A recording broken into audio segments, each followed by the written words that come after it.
Yeah, let's do that Yeah, for sure. yeah, y'all need to link up for sure. Okay, bet. Let's do that. Yeah, man. I just wanted to bring you on. We was building earlier on the phone. Yep. Um, so can you talk about let's talk about how your trip to Kemet, your multiple trips to Kemet, and what you learned, what you were able to debunk, if you will, from actually visiting the land and visiting the pyramids. Well, let me ask you this first. Uh, what do you know about the pyramids? What are they? What was their purpose? The ancient pyramids. Okay, so when we talk about the ancient pyramids, most people are referring to the Giza Plateau. Um, First, the Giza Plateau were not commissioned at the same time. I'm trying to get out these fucking lights. Okay, so the Giza Plateau. First, we have Akhet Khufu, which was the first king who commissioned his pyramid. His pyramid is the largest, although it doesn't seem the largest. But the second one is on a platform, so that's why it doesn't seem as large as the first one. So you have Akhet Khufu, then you have Khafre. Khafre is the second king, Khufu's lineage, who built the second pyramid. Then you have the final king, Menkaure, which completes the Giza Plateau. So these tombs were made seemingly to align with Orion's belt. Orion's belt is what we know as the constellation above the pyramids, and that is what created true north, true magnetic north. Okay. So our ancestors were astronomers. They figured out true magnetic north using these constellations. Consequently, it is also the center of the entire Earth. Did they know that? I do not know, but I do know that they knew that they created true magnetic north. Right. Now, the pyramids themselves used to be covered in limestone. The limestone was ripped off of the pyramids by Muslims. Saladin was the king at the time, How seen as long? idols. How long did each pyramid take to build? Man, so many dates. The goal was to create and finish the pyramid in a king's lifetime. Okay. So we do know that. Okay. But there's not a concrete date of when each was constructed and completed. But that was the goal. So the king that commissioned it can see his greatness. You know what I'm saying? Yeah. So first they were symbols of authority because if anybody knows anything about limestone, when limestone is applied and the sun hits it, it makes a gleam. So they shine like diamonds on Earth, So you could see these, from way, way out in the distance. Like, man, what they doing in Egypt, man? They got them, man, something shining over there. Them boys is blinging over there, So they were symbols of authorities of different kings at different times. Then you have also tombs. If when I went inside Khafre's pyramid, first of all, you have to take a journey up. You got to take some stairs. Right. And when you get into what the king's chamber, you can see that there's a place for a tomb.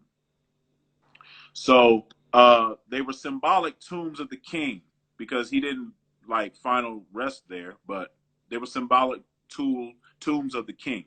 Okay. So they serve multiple purposes. But what's important about the last pyramid, Menkaure, Saladin tried to knock that pyramid over. He tried to destroy it. Why? Because it was idol worship to him. You got Oh, to right. remember, Because he practiced Muslim. Islam. Right, he was Islam. Right. That's what Muslim people do. They Right. also did this in Afghanistan. There used to be a giant statue of Buddha. Right. They blew that motherfucker up. It's gone. Right. So they tried to take out Menkaure's pyramid, but it was built too sturdy, so it didn't fall. If you ever visit Menkaure's pyramid, there's a gash in it, right in the front. That's where you can tell they were trying to knock it down, but Gotcha. they weren't successful.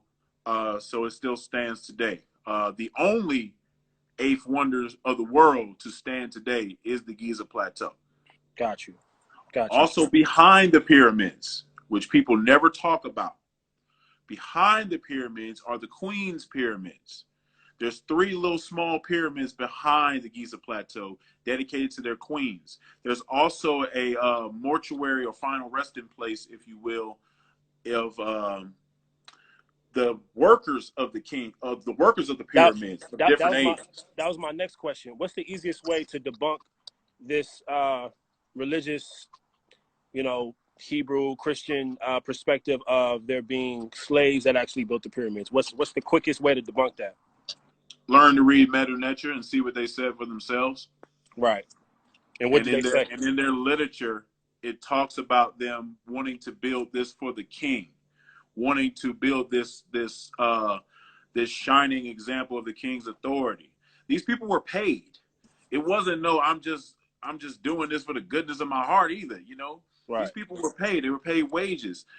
So it's not a slavery mentality at this point when you're talking about the building of the pyramids. And these people were honored. It was an honor to work on these pyramids. Right. So they honored them by building them a tomb. And that tomb is directly behind the pyramids. If you ever visit Egypt and Cairo, where you can go see it. There's also a museum back there.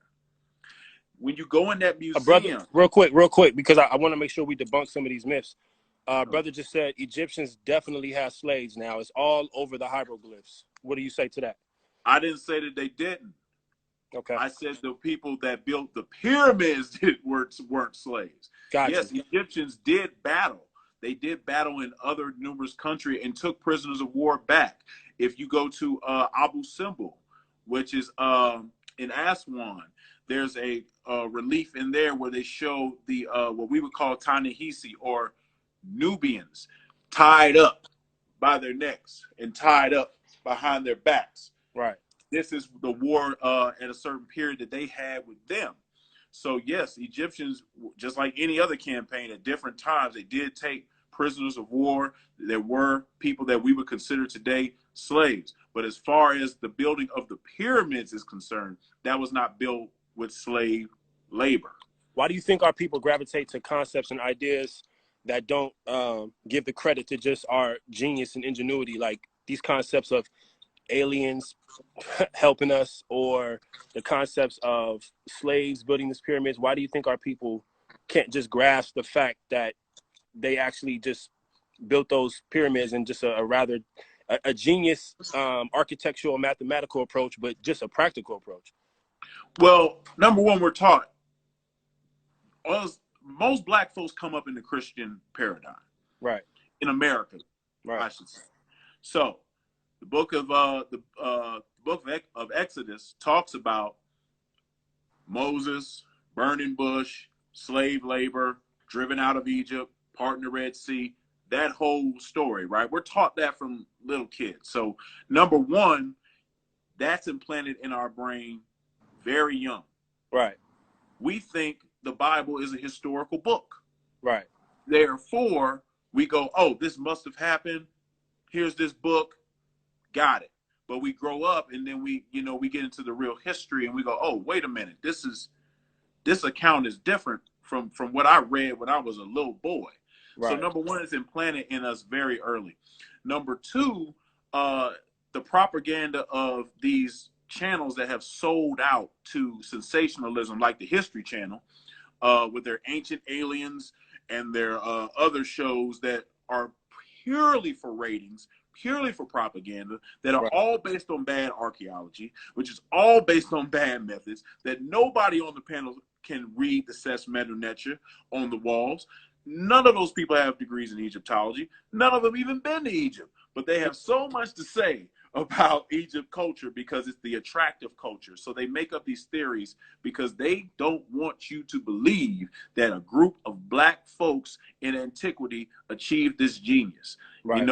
There are many researchers out there that don't want you to believe that. They want you to believe it's somebody in the sky. They want you to believe it's the Anunnaki, which is another culture all entirely. They want you to believe it came down from Earth. They want you to believe anything.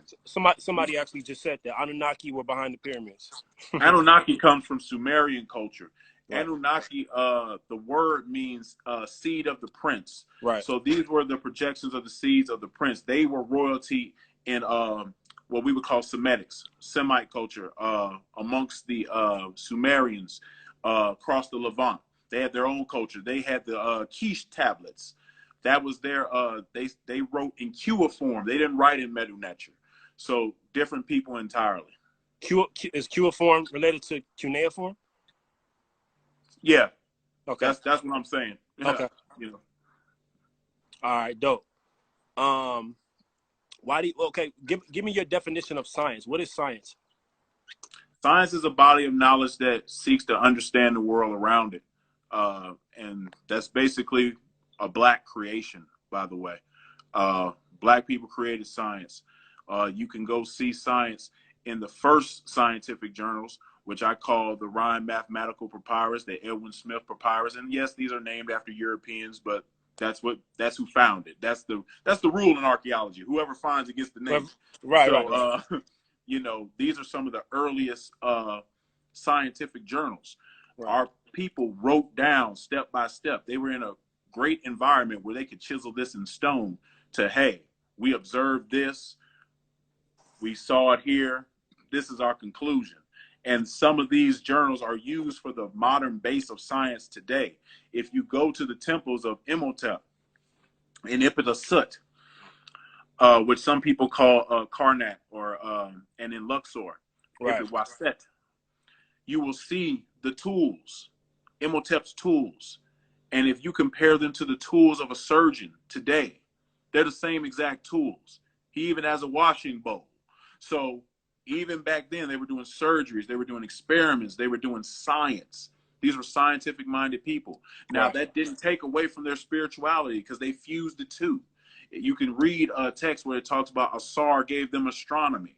Yes, they had their beliefs. Yes, they had their spirituality, but they fused it with science so they could achieve their goals in a very tactical way, you know, a very real way. So why do you think our people nowadays gravitate more towards metaphysics or a spiritual perspective or astrology as opposed to the science? Why is there a separation now between the science and like the metaphysics and the spirituality? Because we haven't got into our traditions. And part of that is they're not really promoted in our society. From when you're born, if you're born in July, what do they tell you? I don't even know the signs like that. You're a Cancer. You're a Cancer, okay. Right. Yeah, yeah. So they tell you that, again, they tell you that from this high. You grow up thinking, I'm a Cancer. You grow up thinking astrology is something that's, you know, something I should believe in. Right. But they never tell you where astrology comes from. They never tell you that astrology comes from the Far East. They never tell you that astrology is Hindu culture. They never tell you that you'll find astrology amongst the Chinese, the Taoism, all these things. You grow up thinking astrology is American. Right. But it ain't. You know what I'm saying? So number one, they do not promote our culture in society. So you never hear about Isheshe. You never hear about Odinani. You never hear about the Dogon philosophy. You never hear about the Sahur people of Senegambia. You never hear about voodoo amongst the Benin. You don't hear about these things because all of these things in American culture equal one thing, and that's idol worship. Right. Because Christian is king in America. Right.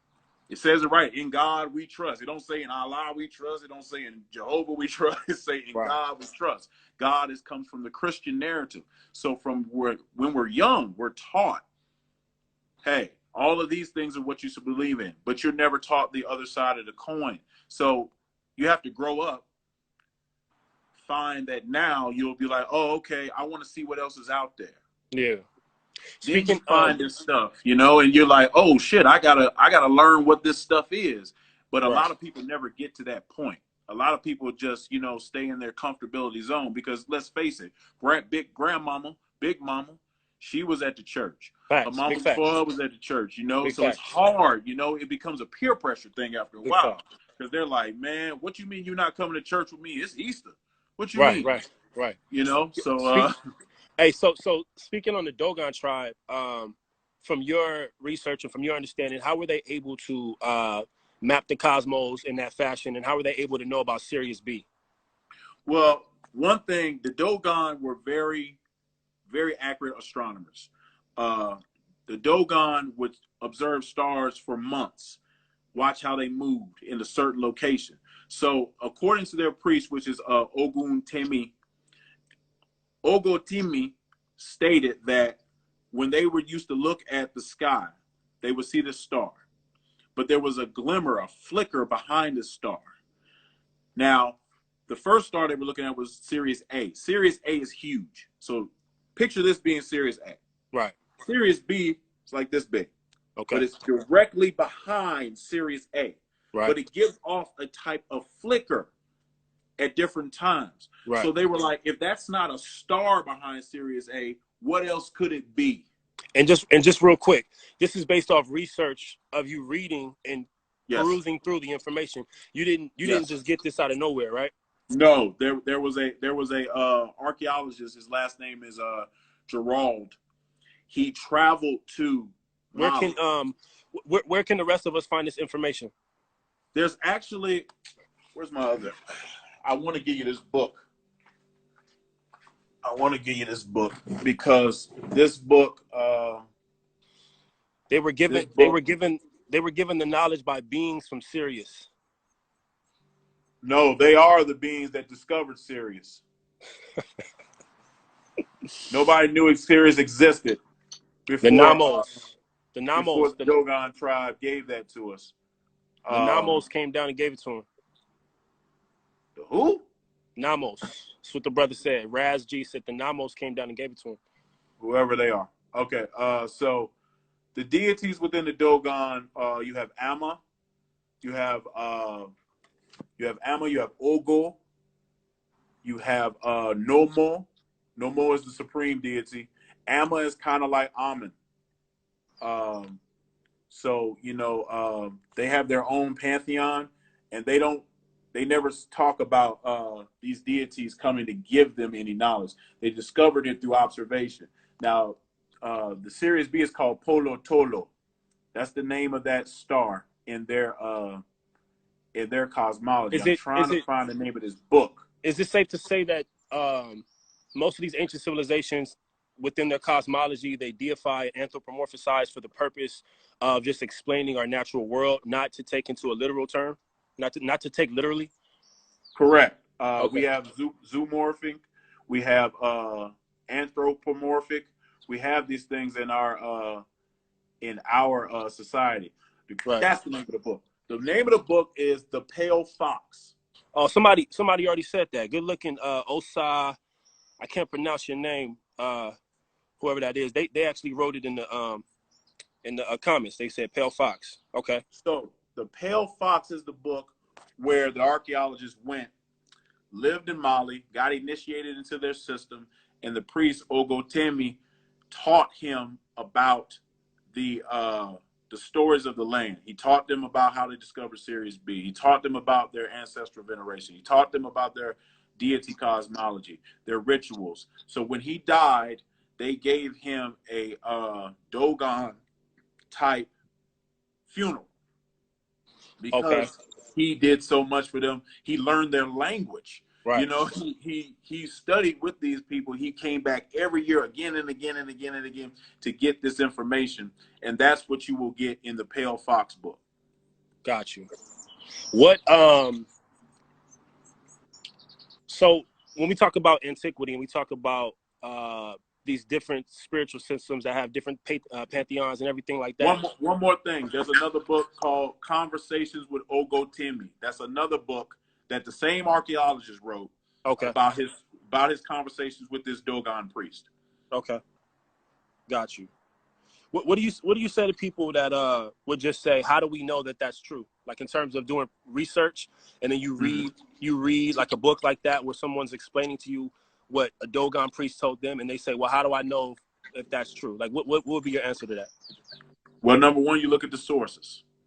You look at the sources and see what he used to determine his conclusion. That's number one, because we got to get into methodology. Otherwise, you'll just be believing anybody. Right. Number two, you can always get on a plane once this COVID stuff is over and find these people today. They didn't go anywhere. Right. They're still there. It's still there. Dogon's still there. In Right. fact, my brother Dynasty Mir went and found the Dogons, and he verified the things of this book. Right.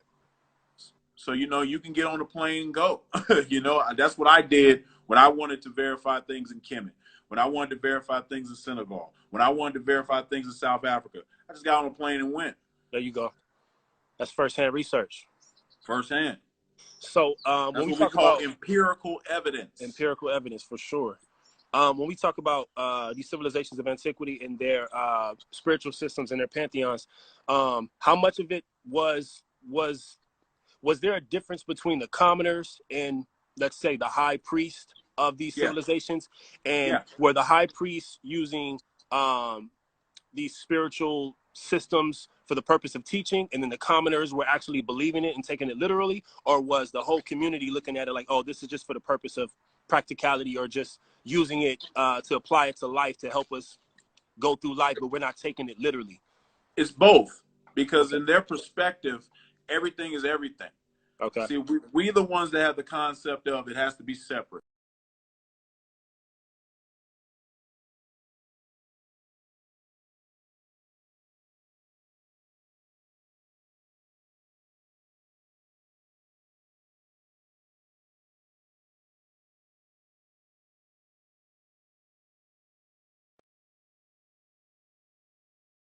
Shit. Am I I'm still still good? here. I'm still here. I Okay. just had to All right.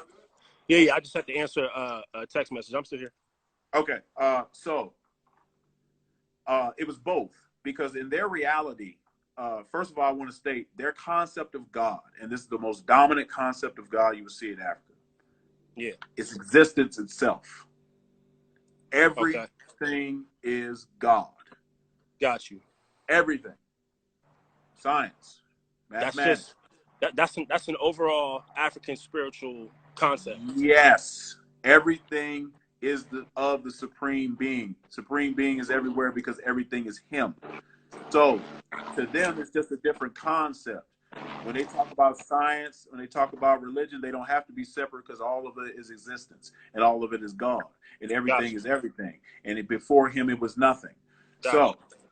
they have just a different concept on how they see things. So it doesn't have to be separate to them. You know, they can practice both, and there's no contradiction in their life, because ultimately it's of reality. And their Got you. reality is whatever the name of their supreme deity is, whether it's Unkulu Kulu, whether it's Olodumare, whether it's Olorun, whether it's Nomo, whether it's Rug, Ra, doesn't matter. All of it is reality, and it is of reality. And can you tell the people what African spiritual system you practice in your personal life? I practice what's called Isheshe, which you commonly refer to in America as Ifa, but that's kind of a misnomer calling it Ifa. So we call it Isheshe.